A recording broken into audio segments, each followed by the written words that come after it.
And welcome back, everyone, to the LJLOU, where we look at the academy scene here for the region. I'm still Midnight, still joined by Middle Court for our sixth and final game of the night. And it should be quite a good one, at least I'm hoping so here, as we will get to see AXIZ facing off against the likes of CGA. And so far, both of these teams have had middling results. Well, I suppose one of them at least, as AXIZ has sitting at a 1-1 record, but CGA has performed pretty well coming into the start of the academy scene down here.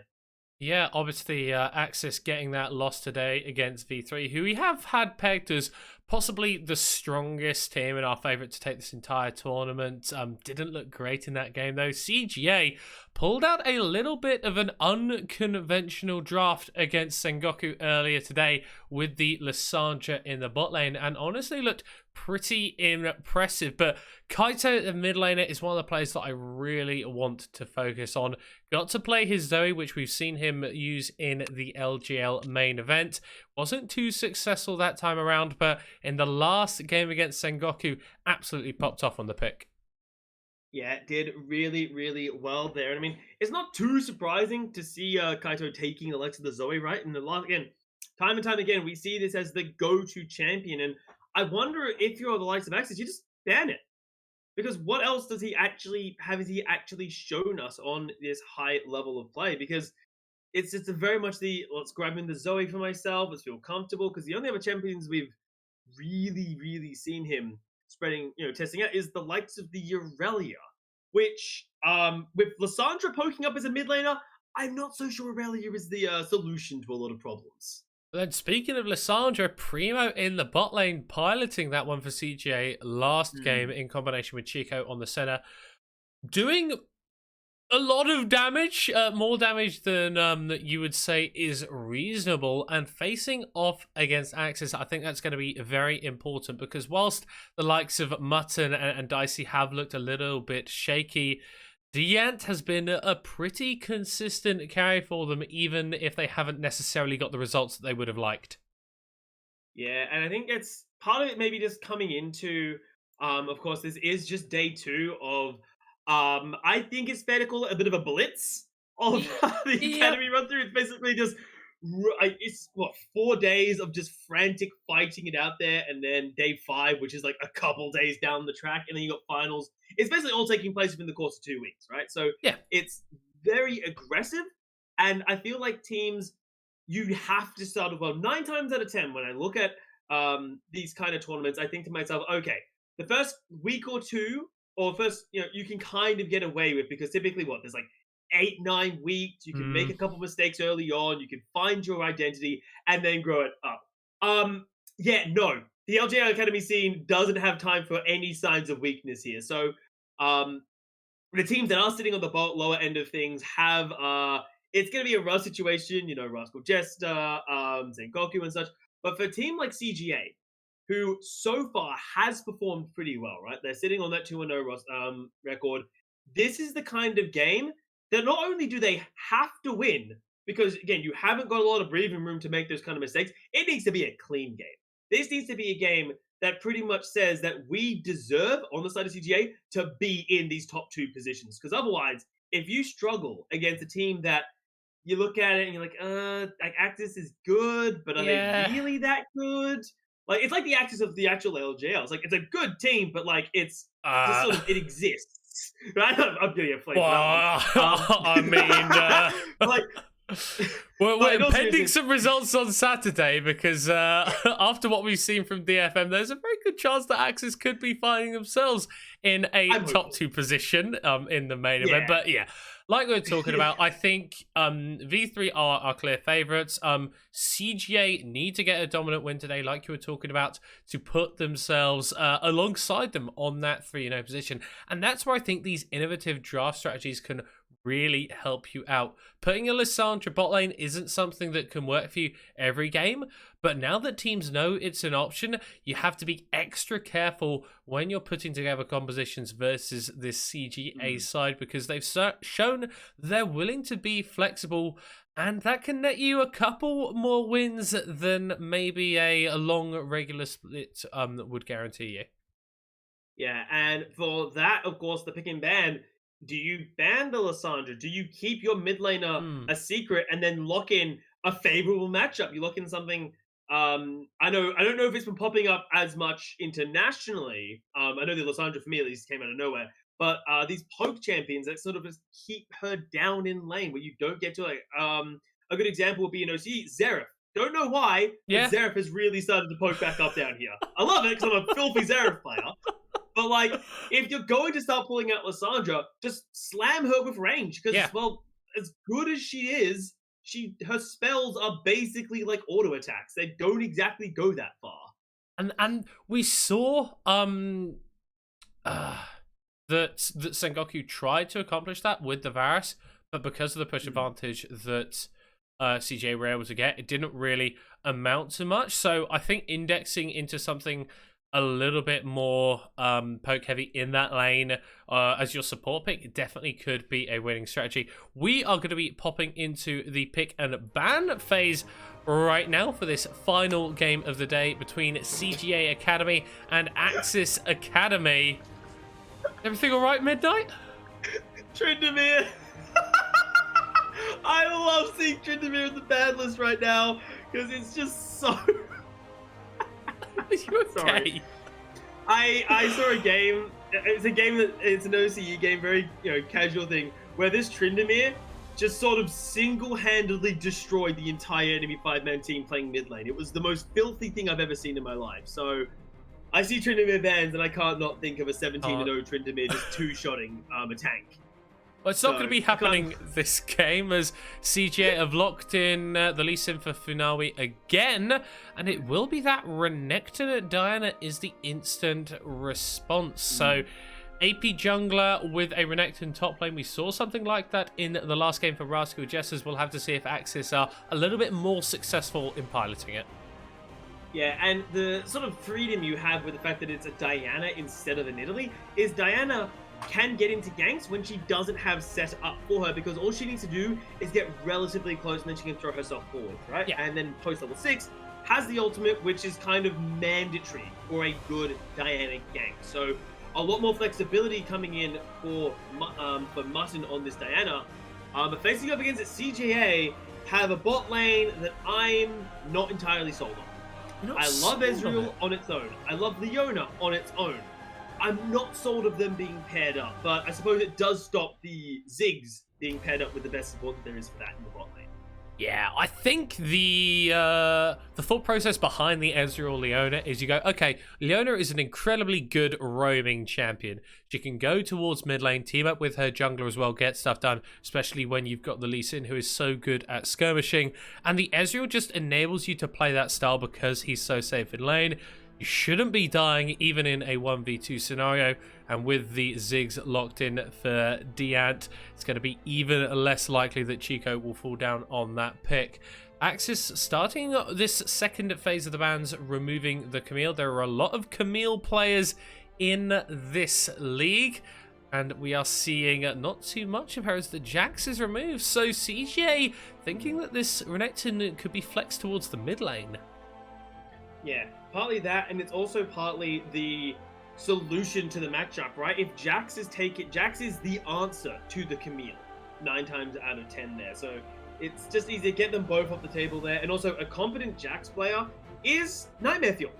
Yeah. Right? Like this champion is always sort of just lurking in the wings of, in the world of bruises where Renekton is being locked in top lane, where Gnar is being locked in top lane, Jax is always just lurking in that sort of B tier category where it's like, if you lose all of the good stuff, Jax is always that available option. So I do quite like that sitting on the ban list. Obviously, the other things, Rise has seen that boost in popularity right now. Oh, Midnight! Oh, come on! I didn't want to do it twice. Come in a on, single man! cast, You had to. Alright, Rise is seeing a rise of popularity. There we are. And the Tristana being taken away is a little bit of an odyssey. But then again, it kind of forces the Ziggs to go in that bottom lane, right? It limits what can be thrown down on the bottom half of the map there, which I don't entirely dislike either. Yeah, it also means that you don't get that double tower destruction duo, as the rail was locked in for AXIZ. So it does similar things to the Leona, obviously a little bit less damage, especially early on. Kaito will be playing the Zoe once again. Had an excellent performance on it last time around. And CGA, their last lock-in will likely be going towards the top lane. Can't imagine that Momo will be playing that Lee Sin, as it has seen a lot more priority in the jungle. Ooh. Will be the Wukong locked in, so monkey business on the Rift in this final game of the day. Yeah, and I've quite liked seeing the rise of the Wukong recently. It was a champion that, if you can think back to a while ago, Wukong basically instigated the 200 years joke of Aphelios. So I do quite like the fact that the champion hasn't really been touched a whole lot, and yet has risen up there. He's a great brawler. He loves dealing with champions that want to play aggro early, because that's where the passive of the Wukong, with that additional armor stacking, that additional regeneration, flourishes.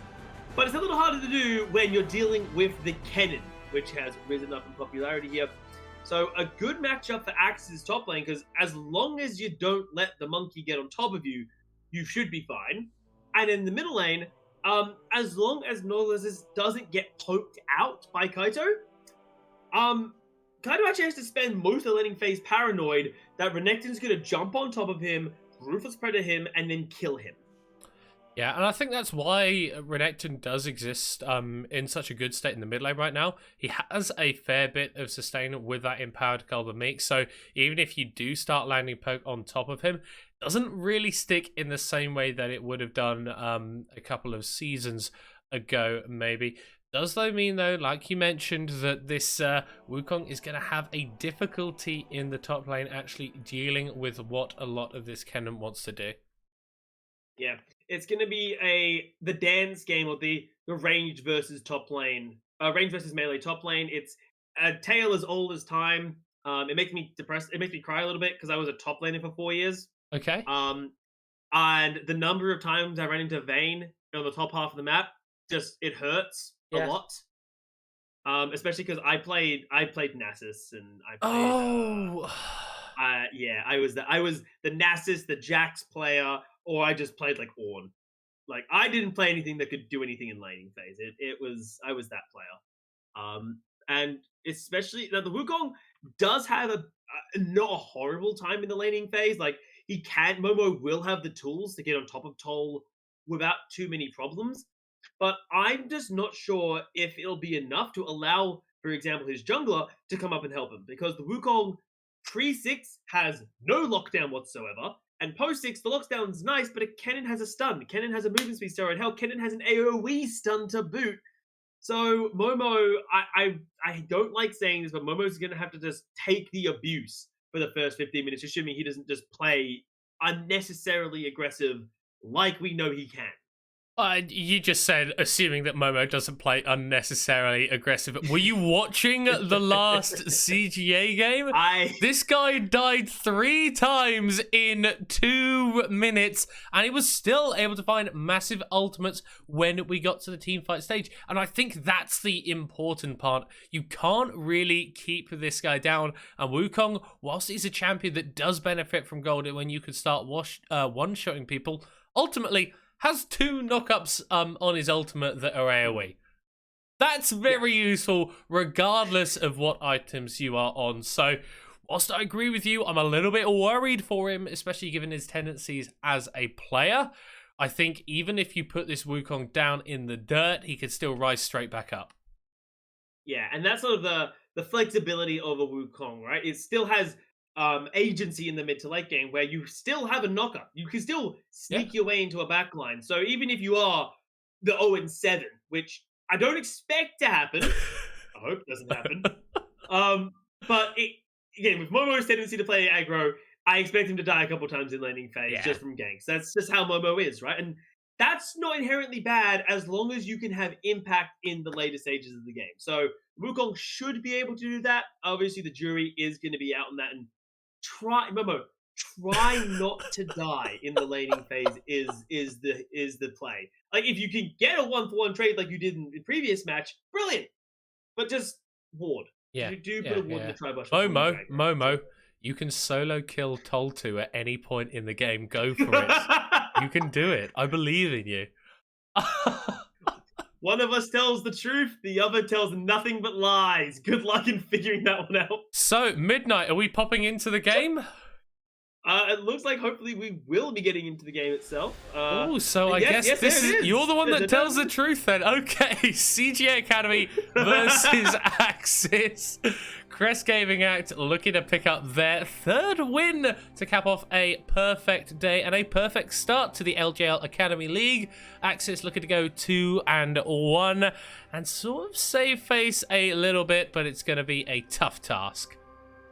Yeah, it's going to be a difficult situation, I think it's fair to say, because CGA have shown themselves to be quite a dominant team coming through here in the academy scene here. Obviously, performed relatively well, and I think what's most terrifying about the likes of the CGA team is just the fact that they can sort of just throw things wherever the hell they're feeling it, and it works. Again, the fact that you just sort of can flex the Lissandra bot lane at any time just cause is not a pleasant thought here. Not a pleasant thought. The other game kicks off, and no early shenanigans to begin with. Both junglers will just be hanging out on the bottom side of the map here, and the jungle path should be standard, right? Do a full side bottom clear, go to the top side, and then someone has to concede this top side scuttle crabbers. Yeah, look at Momo doing typical Momo things. He wants to fight. Yeah, as we did see on the previous graphic, Nalisio's actually opted for the press the attack on the Renekton, so a little bit more aggressive than the Conqueror, which we'd see typically, and means that in the small skirmishes, in the 2v2s, in the mid lane 1v1s even, should be a little bit more favoured. CGA, though, pressing up very aggressively in this bottom side, using the strong level 1 from Ezreal to try and get some poke down, but Deanne and Dicey standing up and giving as good as they got. Yeah, and that's what you need to do. The Rel doesn't really do a level 1 there. It's strongest when you hit that level 2 with the stunners. Well, seeing if that will pan itself out in the bottom lane. Obviously, the Ziggs should be fine, and actually did, as you said, give as good as his support did end up getting there. So, pretty happy with that one. There, our two junglers have done pretty much identical pathing to what we expected, and that kind of does tell me that Mutton as well as Finawari want to... it does something that they want to fight over the top side of Scuttle Crab. So I would expect a skirmish to come through, and that's when Finawari is going to realize, crap, I can't contest the top side Scuttle Crab because Momo's stuck on the turret. Yeah, Momo's stuck on the turret, but Kaito's getting a lot of damage down onto Nalicio, who is cursing him a little bit there because I casted him good. Oh, here comes Mutton, aggressive, but Kaito able to flash away. Not a huge investment from the AXIZ jungler for a summoner spell. Definitely a good trade. Yeah, and that should also result in the fact that, yeah, we see Finawari not allowed to contest the Scuttle Crab there. His top lane is shoved under the turret. His mid lane has just been forced to recall, even with the TP coming back in. There just isn't enough safety to say you're getting the Scuttle Crab. So instead, I like the decision here. Don't even try and play that 50-50 game. Go to the bottom side of the map here. Hell, as you see, have your support rock up to make sure that it's guaranteed that you don't lose anything here. And the punishment isn't going to be that bad for CGA because what can Mutton do? There's nothing to farm. You're not diving Momo on the Wukong. That's just a death sentence waiting to happen. So Mutton's just forced to go back to his jungle, and don't worry. I mean, he could go for a gank here, but it has been smelled out already. I feel like both junglers actually doing mirrored pathing in a sort of roundabout way. We see Mutton going onto his Krugs, Finawi invading the top side like we saw the Diana do just a few moments ago, but because Toltu is quite far pushed up, Finawi might be able to get a gank off here. Yeah, he should be able to. By the time Tol realizes he's in trouble, his jungler is now on the way, but Momo almost taken down. Now, Mutton is a solid 5 seconds away. He needs to get back in time. His Toll is just going to lose a lot of his life. They're trying to hold the flash onto the last possible second. Now, Mutton has arrived, and nothing more will come. Oh, but Primo is going down into the bot lane onto DANT. Will get taken quite low with those bombs. Top side, no one going down. Bottom lane, no one going down either. A lot more aggressive than the last game we saw, but still no kills. Yeah, nothing more than there. I loved the fact that we saw the moment that Funawari showed themselves on this Lee Sin on top half of them, immediately just booked it over to back up his top laner there. I know some junglers that just decide, nah, I'm recalling, good luck, you're on your own. But Toll gets out, doesn't even die for that. So Momo's aggression is going to continue, and now that he actually has backup, I think this aggression is going to actually pan out quite positively, as that's gross. Yeah, no flash on the cannon is going to be very big for the next few minutes, but also if either of these teams want to break into a big skirmish, because it's so powerful when combined with that slicing maelstrom. Dragon is on the field right now as we see resets coming out from the CGA jungler and ADC. They're going to be fully stocked up on items. Finawi moving towards the bottom side of the map. Chico using that TP to get back to lane. We could see a fight in the next few minutes around that objective. Maybe so, because we're seeing a lot of TPs being used here. It does maybe have something to do with the fact that there are 6 teleports this game. Quite a few. Maybe. So there shouldn't ever be a time where there's a fight happening that no one can respond to, but our junglers are potentially about to butt heads here. Mutton going for the early gank, though. Yeah, but the gauge from the Diana coming out onto Finawi is a little bit caught out here as Kaito doesn't quite land the Paddle Star. Both junglers, both teams just backing away from each other, but that positive health trade for AXIZ may give them priority, not just over onto this Rift Scuttler, but also onto the Drake. Yeah, I mean, AXIZ can start it up if they want to here. It would be a little bit dangerous, though. So I'm not so sure that it's the play you want to go for specifically, because look at the mid lane here. Kaito looking for something. Ooh, that's a flash force away from Nolicio. Again, both solo laners from AXIZ have had their flashes burned in the last couple of minutes. Mutton just going for a little bit of a drive-by onto Kaito. Didn't have the ult, didn't have the kill pressure. Tsunawi, I think he missed the Sonic Wave on a... Yeah. Okay, we won't talk about that one. We don't talk about that. We don't talk about that. Is the one there is neither team, again, they seem to want to look for the dragon, but the problem is for AXIZ, their mid laner in this Renekton just isn't able to survive the battering that he has been taking it, and that means they've got to go for an early recall. TP was already burned, so CGA said, okay, cool, our mid laner also has to back, but yours had to back first. And that means that AXIZ is in a situation where they're not going to have the manpower. Their bottom lane also recalled. So when they lost Dent and Dicey, there was just no power behind the contention. So Mutton was forced to say, okay, I just got to give this up. I don't have a choice in the matter. And the first dragon coming through here for CGA as the game, despite the skirmishes, despite the excitement, has been killless so far. Yeah, Momo taking a fair bit of damage in the top side, has opted towards these Merc Treads, which I think are a very intelligent investment. Not only do they provide that magic resist, which is very nice against the Diana and the Kennen, but that tenacity as well is going to be so important as we get later on into the game. Wukong, a very cooldown dependent champion, but Primo is going in onto DNT. Beautiful kick back onto the AXIZ bottom laner, and it's a kill going over to CGA, and it might be 2 as Momo gets the solo kill top side. And a sudden explosiveness coming out of CGA, who maybe we're getting a little bit sick and tired of the game taking its sweet time, as Dicey taking a hammering down there in the bottom lane. But that's a brilliant sign of life for CJ and AXIZ. The best they're going to get out of is a Rift Herald. I just got very confused. I thought Mutton had flashed there, but it's just the Lunar Rush particle. Will pick up... I can't remember, is it Shelly or is it Shelly? Doesn't matter. We're going to have another look at this 1v1. Yeah, so... I'm going to assume just steps up. He's relatively low. Yeah, drops the ultimate. Dodges out the slicing maelstrom, courtesy of the clone, and then just runs him down there. And very unfortunate for Toll for overstaying his... Oh, hold up. What's going on here? Oh, Mutton being turned into Mutton as he is taken down for the first time this game. Nolicio able to get away. The flash follow from Kaito, not his own, so will still have that summoner spell, but CGA really turning on the burners. Yeah, I would love to know what instigated that situation there. Was it just Mutton going for a gank and then Funiwa counter-ganking would be my best guess coming into this situation? Because, well, we'll find out. Hopefully we do get a replay of that one. Yeah, so what happens here? Mutton just gets caught. Yeah, that's really not much more you could say about that one. It's a good ward hop for by Finawi. Nolicio never really in a...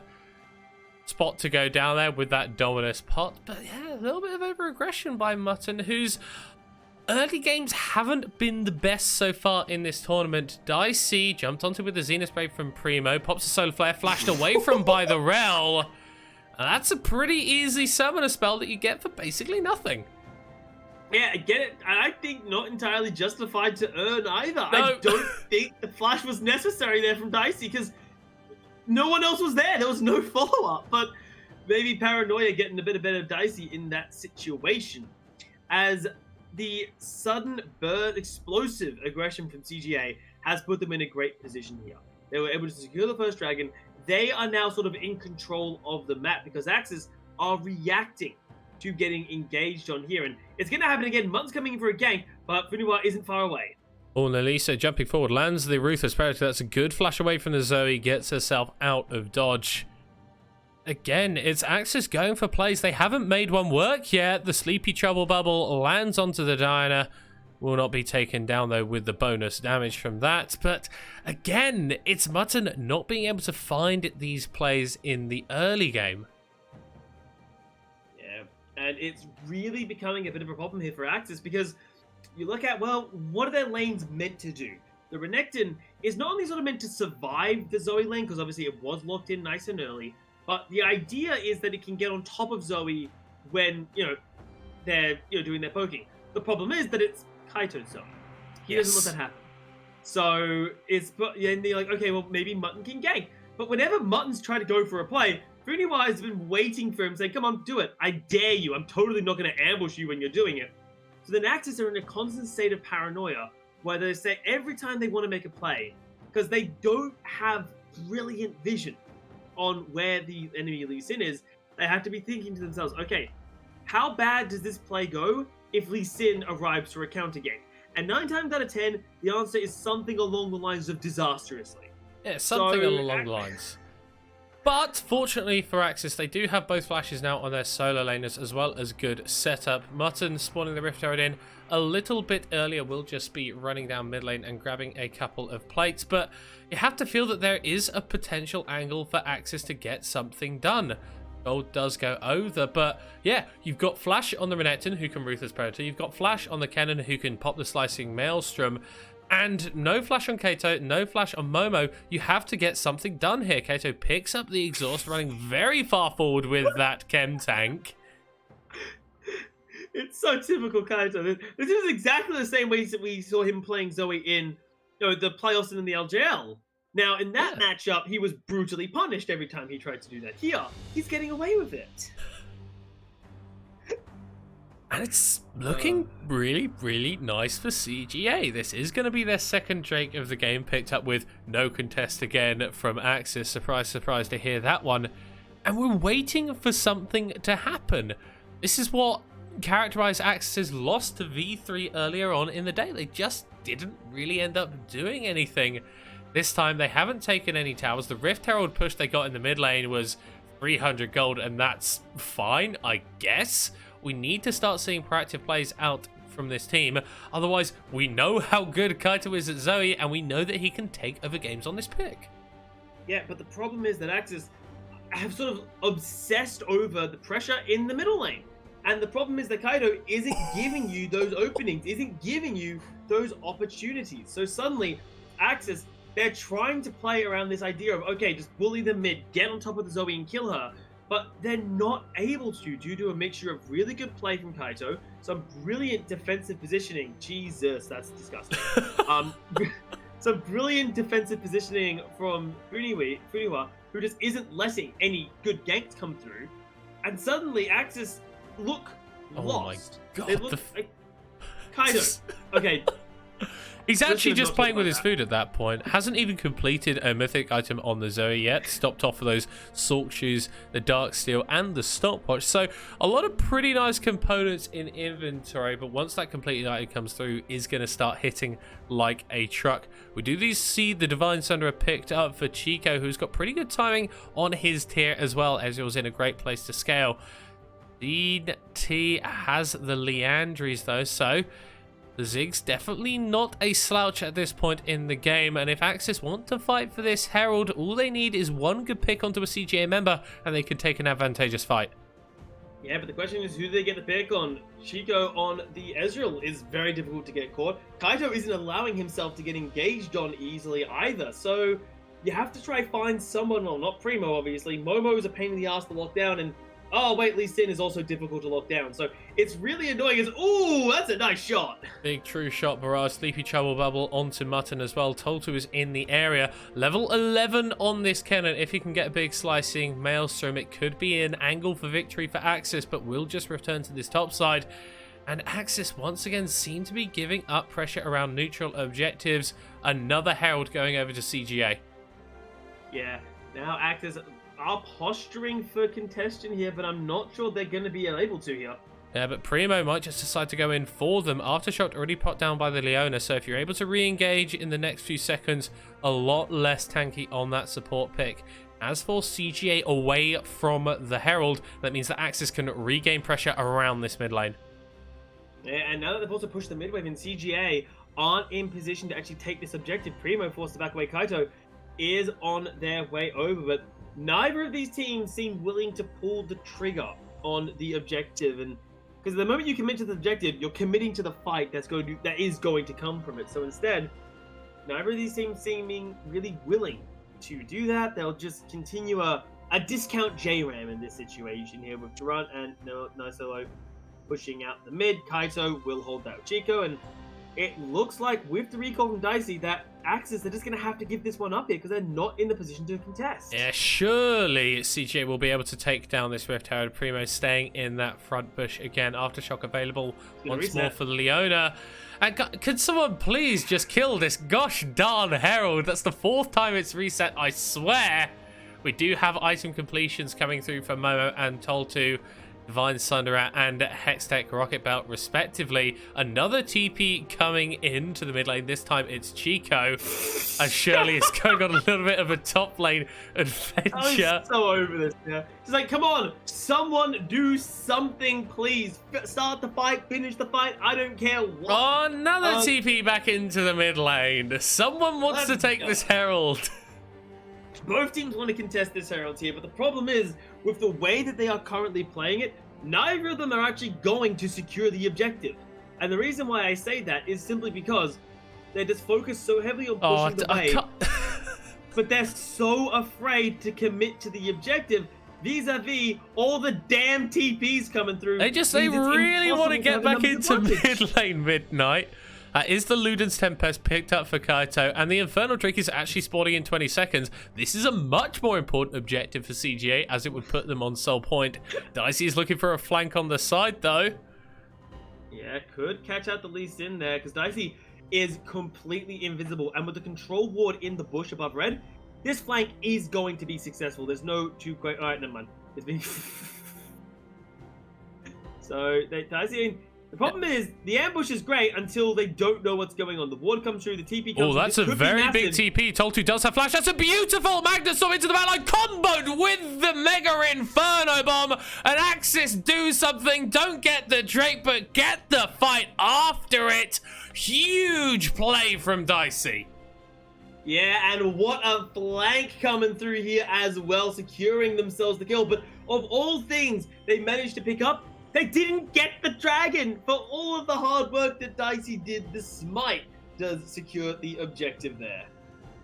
Kaito is looking to poke out AXIZ, starting up this Rift Herald. Should be able to get this one finally, as we are ticking towards the 19-minute mark. And this actually opens up a few more options for AXIZ. That mid lane tower on around about half HP. You only need a wave, and surely you'll be able to pick up that objective. Yeah, now this setup here is brilliant because, again, Dicey isn't really seen at all by CGA. They have an idea because, of course, Dicey does drop the ward, so they know someone's there. But I don't think they realize it's Dicey until it's far too late. Now they realize, but they stay so tightly grouped. God. There's no escape. The heartbreak here, though, is there is no Soul 2. There is no slicing Maelstrom until they've already split up there. And on the back of that, they still didn't get the dragon. So a brilliant fight, a brilliant sign of life that AXIZ needed coming into this game. But with one dragon away from Soul Point here, it's a win that you say, all right, you're happy with that win. Now next time you win the fight and you get the objective. Absolutely have to. We saw Toltu TPing in behind the pit whilst there was a wall placed in there by Dicey. You'd have to feel that if the communication on that had been a little bit tighter, then we do see that cannon with that huge 5-man slicing maelstrom in the middle of everyone. But this is the potential that AXIZ have with their composition. We haven't talked about it too much, but Magnet Storm into Moonfall, into Slicing Maelstrom, that is a lot of AoE damage. And if Nalicio is in the middle calling the Meek, then health bars on CGA can drop rapidly. Yeah. Speaking of things dropping, this turret shouldn't... No? You're not going to commit to this one button? I feel like you just dropped the heralds here. Instead, AXIZ... not feeling confident that they need to do this just yet, although they are heavily posturing in this situation. But while all this is happening, Momo, he's just hanging out top lane, pushing the wave out. And AXIZ look a little bit on the flustered side of things. They look like they're not entirely sure where they want to go. They're putting a lot of members into the middle lane. They aren't keeping Toltu on the side wave, which against Momo, you just kind of have to do. Sure, it may not be ideal for them. There's no early Seeker's Arm Guard, but Toll has to be the person to deal with Momo in the side lane right now. Yeah, and Midnight, this is going to be first tower picked up for Momo, despite the fact that AXIZ got that Herald and had that low tower in the mid lane. I think there's a low bottom at tier 1 for CGA as well, so a little bit of a misstep there, basically throwing away that first tower gold as Delicio starting to get chunked out heavily by Kaito Zoe. Solar Flare loosed in the mid lane. Primo not able to connect with the Zenith Blade, as here comes Shirley, will be able to take down this tower. You'd have to feel the charge comes out and the tower falls. Yeah, no smite from Funiwe, otherwise that would have absolutely been denied. Yeah, this is what happens when you give someone a champion that they are aggressively uncomfortable on. Like, I feel like the Zoe just needs to start getting banned against Kaito, because he is clearly so comfortable on the champion that even in matchups where you'd like to think the Zoe should be struggling because they're going to get constantly engaged on, because they're going to get camped, it clearly hasn't been the case this game. So maybe that'll be for future teams to look at, as the turrets have finally started to fall, 1 for AXIZ and 2 for the likes of CGA. And well, now the teams have to start wondering, well, what's next? And the answer to that is the Infernal spawning in less than a minute. Yeah, that's going to be an absolutely massive one for CGA. AXIZ need to get another team fight like the one they got 4 minutes ago, but this time with the Drake secure coming out as well. They do have the items for it though, Mythics all completed, but crucially look on the side of CGA. Chico now has the Muramana and the Divine Sunderer completed. Mutton taking a big chunk in the mid lane, and this is absolutely massive. See so much pressure to CGA around this crucial Drake. Yeah, and AXIZ, look how far back they're forced to play here. CGA have complete control of the mid. They basically have control of the river itself. The only thing that AXIZ have going for them is the fact that Toltu is in a decent flanking position, but he's spotted instantaneously. Now, they're not really reacting though. Sleepy Trouble all over the wall. That's a reaction though. The cannon just blown up. I thought CGA was sleeping, but Toltu's going to be doing that with the fishes as Kaito is fishing for a couple more of these trouble bubbles. Meanwhile, Chico and Funawi just able to take down this Infernal Drake with ease. That's going to be the soul going over. And it feels like a repeat of the V3 game earlier. AXIZ facing against an Infernal Soul, and Kaito just starting to one-bar people. Yeah, it's only going to get worse when Kaito actually builds a second item in this situation. Yeah, he's not even sitting on 2 items right now. And this is a game that pre-25 minutes, Infernal Soul has been collected here. So Toll's he wants to flash over the wall and ult. The issue is that he doesn't realize he's on a ward.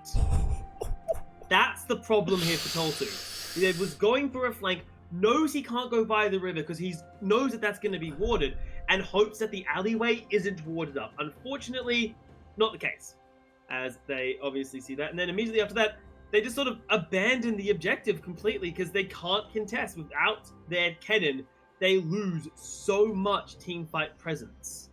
Yeah, and CGA have just gained so much teamfight presence on top of that 3k gold lead, which honestly isn't game-breaking at this point, but the Infernal Drake Soul is, especially when you've got these poke-focused champions like the Ezreal, like the Zoe. They're going to be able to apply that from range with ease without hard committing to a fight. So there's a very decent chance that, like told to, AXIZ members start falling without even really seeing who is killing them. 25 minutes on the clock. Baron is the next logical objective for CGA, starting to clear out vision towards it. It's getting this mid lane pushed up as well to secure even more pressure around that objective. Yeah, and now the question for AXIZ is, how do you come back into this game?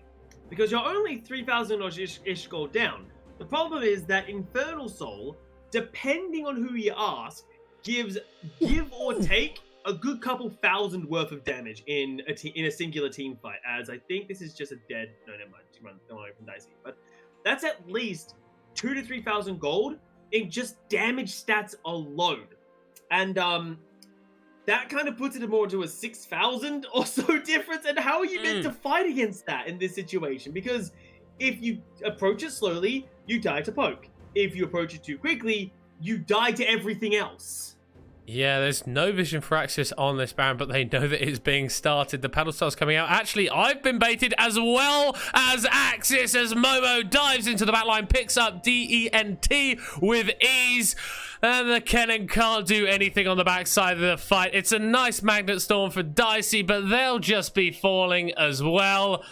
Mutton got chopped in the team fight, and CGA with a clean ace move towards the Baron. Yeah, AXIZ going for one of these desperate plays. If they can make it work, they actually have a chance to get back into the game. But the problem is they're just so lacking in firepower more than anything else. Is taking another look at that one here. Things don't start brilliantly, I think it's fair to say, as Kaido is just on patrol duty, because that's all it needs to be. He says, come on, you want to come and face check us, because you don't have a choice in the matter. And then, you know, the Kaido poking it should be a warning saying, hey, something's up. But they don't read it. A beautiful engage there from Momo sets up the team. And now AXIZ are divided here. They don't really want to go for the fight, and they can't lock down a single member of CGA, so that when they filter in through the rest of the fight there, it just doesn't work out for them because they can't lock anyone down. Oh my god, that is disgusting. So as I was saying, they can't lock anyone down. There's nothing they can really do to follow through with the fight. And if you retreat against an Ezreal, oh god. Okay. That's brutal. If you retreat against an Ezreal, you get Mystic shot in the back by Chico. It's definitely his time this game. 4-0-3 right now on this pick. You won't get that joke, Midnight, but everyone else who's watching does. Taking it down this mid lane tower.